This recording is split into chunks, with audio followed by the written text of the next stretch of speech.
Let's start out with an informal greeting from me to you. What's happening? How's it going? I'm Stacy. If you don't know who I am, if you do, well, hey. Yeah, the camera's a little crooked. You're not just saying things. I'm using my iPhone. Long story. But anyways, let's get into this video. A while back, I got a question on Instagram through the Instagram Ask Me Anything little feature, and I decided to make it into a video because it's actually something that I feel a lot of people would have. The question says, how do you deal with couple fights? So here's what I responded with, and then I'll go into depth with it after this. It's one of those tough situations because you really need to figure out what works for both of you. Maybe they need space, maybe you don't, maybe you like to fix it in the moment. Whatever it is, you guys have to come to an agreement and realize that it takes both of you, and you should try to figure out a happy medium between you two. And yeah. So yeah, it is a tough question to fully answer in 15 seconds or less, or however many seconds it is to answer it on Instagram. But it's gonna differ, obviously, for every single couple, because obviously the relationship, for the most part, is made up of two, and it takes two to tango, or like the thing said, two to mango. I think when it comes down to it, when you are in a relationship, you get to learn about the other person and how they handle things, and you know how you handle things, and they also get the opportunity to learn how you handle things. Right? That sounds the same thing, but one is you knowing how you handle things, and the other one is they having the opportunity to learn how you handle things. Just wanted to clear that up for myself. I think when it boils down to it, for me, in my personal opinion, it's a lot of communication. If the person that you're with or your significant other does not like confrontation, does not like to think about it in the moment, is just they get upset and they just want to leave and stay alone for a little bit or have their space, and that's now something you know. Let's say that you're the complete opposite, and let's say that you like to fix it right then and there, and you don't like the whole space because you don't want to be feeling like that the entire time and you having all these thoughts go through your mind. Then you already know what to expect when a fight happens. So this is why you learn about each other. Knowing these things and how each other works will really help in finding a way, like sitting down and talking about it, and finding a way to really incorporate both of the ways that you two handle things together and apart, especially like when it comes to confrontation, or especially when it comes to an argument or a fight, and really talk it out and see if there is a way of compromising between you two and finding that happy medium, so that when the next time that a fight does happen, you can handle it a lot better than you did the very first time. I think that's very important. Just communicate. I think for the sake of both of you, together and apart, and your relationship as a whole, and the future and future arguments and all of that, I think it's very, very, very healthy to sit down and talk about it and be able to express the way you both feel to a T, and just lay it all out on the table. Just have an adult conversation and just let it all out, so that they know exactly where you're coming from and you know where they're coming from. And if you both care enough about each other and love each other and love the relationship and don't ever want to upset the other person, you guys are going to learn what ticks both of you guys off. And then you get to a point where you're just like, I know what I shouldn't do because I know it's going to piss them off. So to avoid arguments, stuff like that, and because you wholeheartedly love them, and not just because, oh, I just don't want to come home to somebody to freaking argue with me. At that point, if that's how it is, then why are you even still with that person? When you genuinely care for somebody, you're going to make sure that you don't do anything to fuck things up, because you genuinely want to be with that person forever. Yeah, granted, sometimes we're gonna have slip-ups, and it's gonna happen. Sometimes they're inevitable. Sometimes we're not thinking, but for the most part, you can be more conscious about the things that you do, about your actions,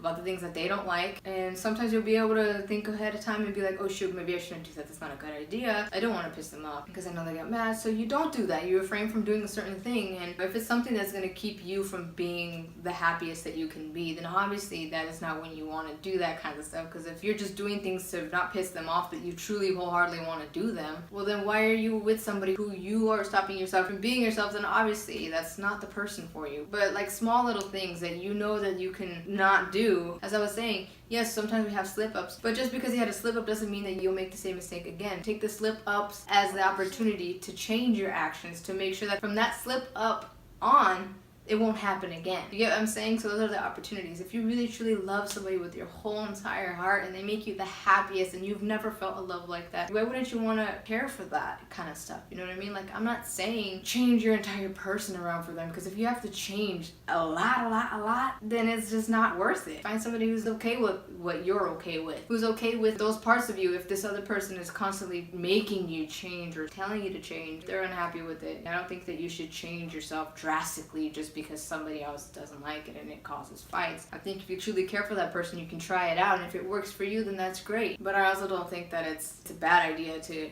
compromise it, to find that happy medium, because you genuinely care for this person and you love them and you want to keep them in your life forever. And so sometimes you do have to have certain things that change in the relationship for each other and apart for one another, and it doesn't mean that it has to be a bad thing. Most forms of changes are good, and if it means it's going to keep your relationship healthy and happy, then by all means do it. Try it out. I think it's just important to communicate, and if one person is not putting in the effort, then that's when you decide, like, maybe we just are not meant to be, because I just can't be with somebody who cannot put in the effort, and maybe talk to them about that.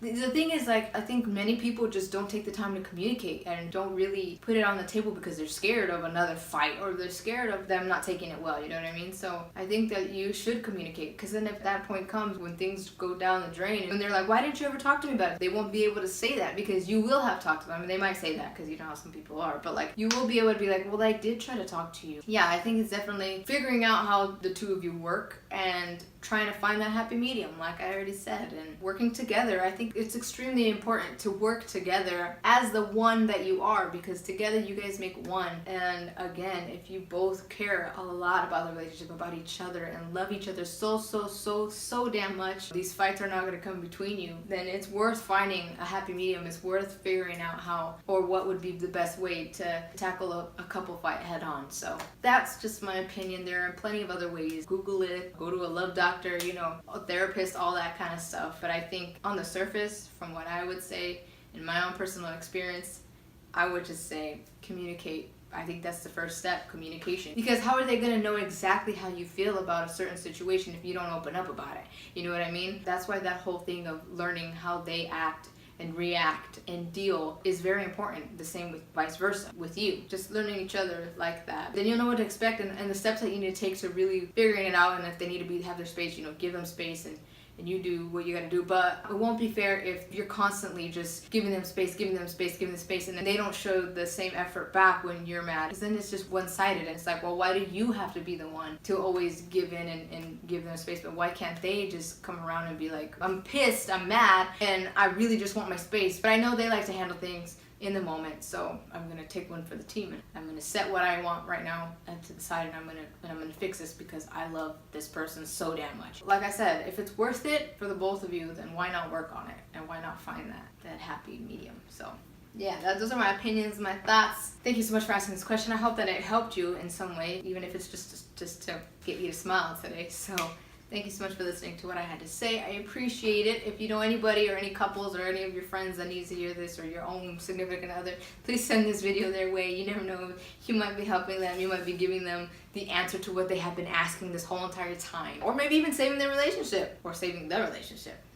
You never know. So yeah, thank you so much again. And if you want to see more of me in real time, please check out my social medias. And if you like what you see, I invite you to follow me if you're not already following me. And if you are, then you are freaking awesome. Thank you so much. I hope that you like everything that I post. And remember, if there is one thing that I want to call to mind, there are actually three. No matter the highs and lows, always be sure, always be certain to do good, be grateful, and stay humble. See ya. Bye.